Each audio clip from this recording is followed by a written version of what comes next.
Hello guys, for this video, pagluluto ako ng adobong sitaw. Una, nagisa ko ng bawang sibuyas and then naglagay ako ng kunting sahog na karneng pork guys. So, para mas masarap yung ating adobong sitaw. Naglagay din ako ng oyster sauce, ng soy sauce, at saka cracked black pepper para may kunting anghang, tsaka mas masarap.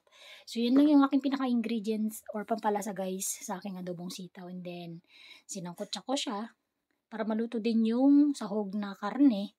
Then saka ko inilagay yung ating wash and cut na sitaw or string beans.